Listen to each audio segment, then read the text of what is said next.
Regras para os sacerdotes. Olá, espero que você esteja bem. Nós estamos aqui mais uma vez para darmos continuidade ao estudo do livro de Levítico. Hoje, Levítico capítulo 21, mas antes é necessário que eu faça alguns pedidos. E o primeiro pedido é para que você não apenas curta, mas compartilhe esse estudo com outras pessoas, para que outras pessoas venham ser abençoadas. Outro pedido é para que você nos siga nas redes sociais da igreja, porque através delas você terá acesso à agenda da semana. E nela você poderá conferir os dias, horários e temas dos estudos que nós disponibilizamos ali na igreja. Portanto, venha fazer parte, porque certamente você vai adquirir mais conhecimento da palavra do Senhor. E outro pedido é para que você leia todo o capítulo, no caso hoje, capítulo 21. E depois desses pedidos, vamos para o texto de hoje. Nós vamos ler do versículo 16 até o 23, que diz: Disse ainda o Senhor a Moisés: Diga a Arão: pelas suas gerações, nenhum dos seus descendentes que tenha algum defeito poderá aproximar-se para fazer ao seu Deus ofertas de alimento. Nenhum homem que tenha algum defeito poderá aproximar-se. Ninguém que seja cego ou aleijado, que tenha o rosto defeituoso ou o corpo deformado, ninguém que tenha o pé ou a mão defeituosos, ou que seja corcunda ou anão, ou que tenha qualquer defeito na vista, ou que esteja com feridas purulentas, ou com fluxo, ou que tenha testículos defeituosos. Nenhum descendente do sacerdote Arão que tenha qualquer defeito poderá aproximar-se para apresentar ao Senhor ofertas preparadas no fogo. Tenha defeito, não poderá aproximar-se. Desculpa. Tenha defeito, não poderá aproximar-se para trazê-las ao seu Deus. Poderá comer o alimento santíssimo de seu Deus e também o alimento santo. Contudo, por causa do seu defeito, não se aproximará do véu nem do altar, para que não profane o meu santuário.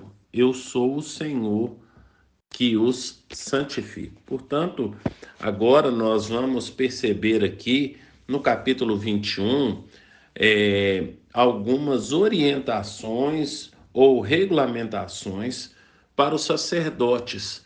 E o que nós vamos perceber aqui é que dentro aqui do capítulo 21 até o capítulo 22, versículo 16, nós vamos perceber aqui 6 divisões com relação a essa regulamentação dos sacerdotes.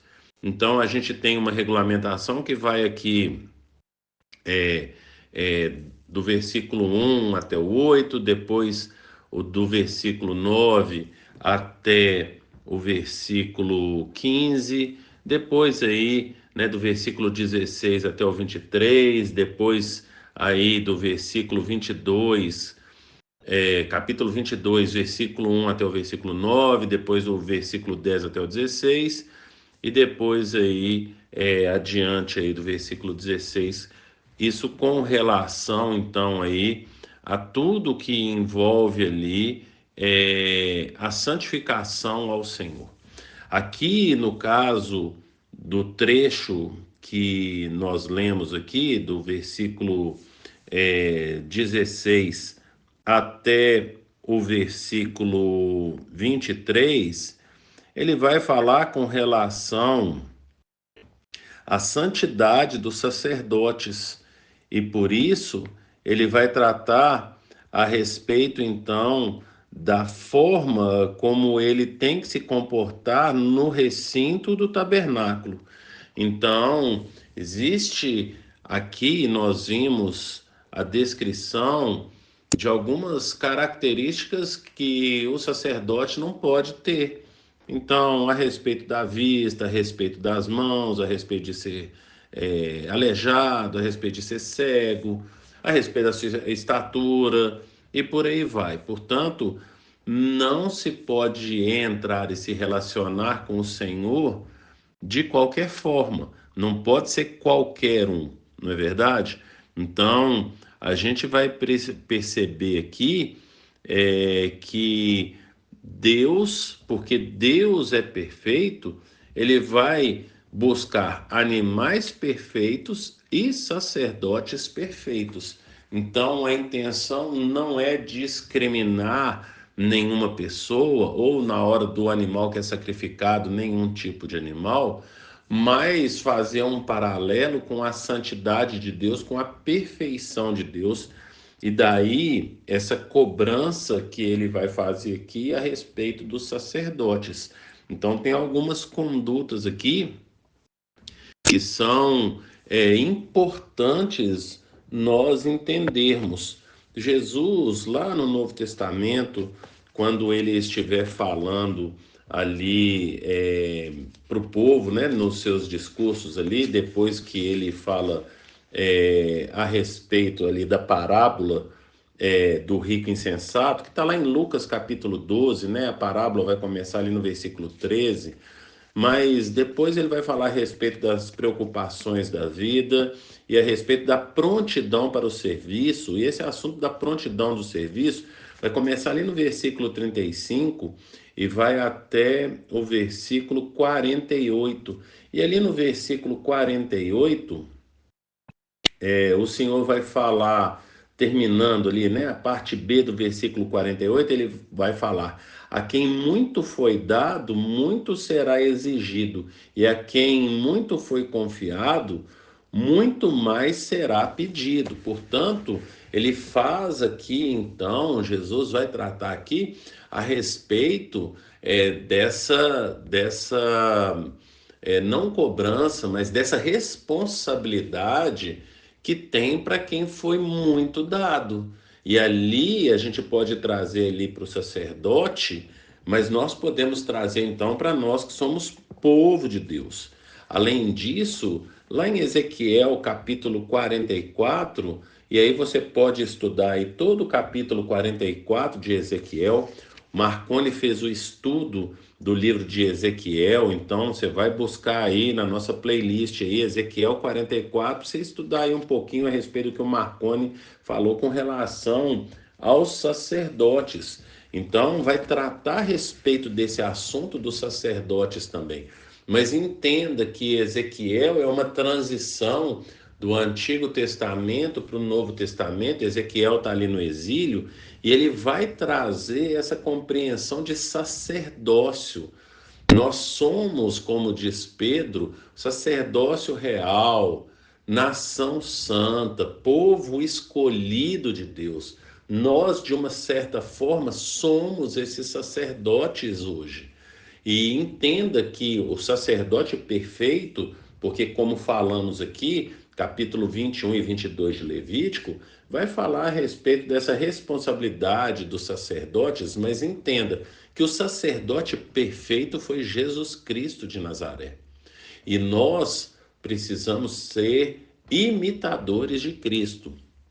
Então, aqui no texto bíblico vai falar a respeito desse comportamento que nós devemos ter. Portanto, é claro que isso aqui é só um simbolismo daquilo que apontava para o que seria perfeito, que é Jesus, o sacerdote perfeito, que é Jesus. Ele é o nosso modelo. Nosso modelo não está aqui em Levítico.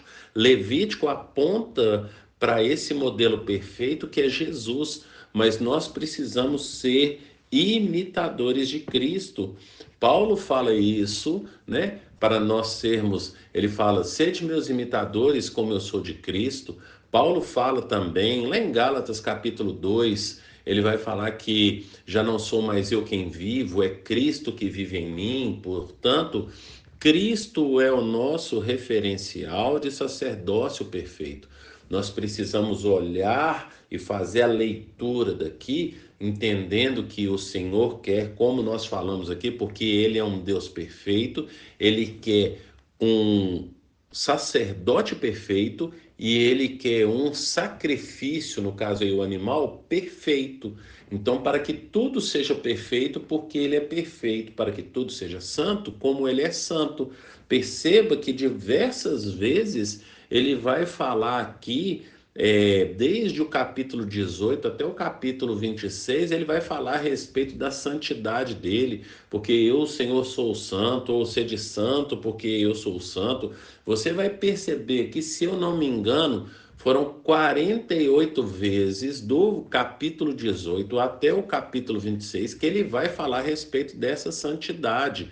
Portanto, o texto está nos apontando para a santidade de Deus e para o sacerdócio perfeito que ele cobra, que está em Jesus Cristo de Nazaré. Mas perceba, nós também temos que ser referência. A gente precisa falar, assim como Paulo, ser de meus imitadores, como eu sou de Cristo. A gente precisa falar, assim como Paulo, já não sou mais eu quem vivo, mas é Cristo que vive em mim.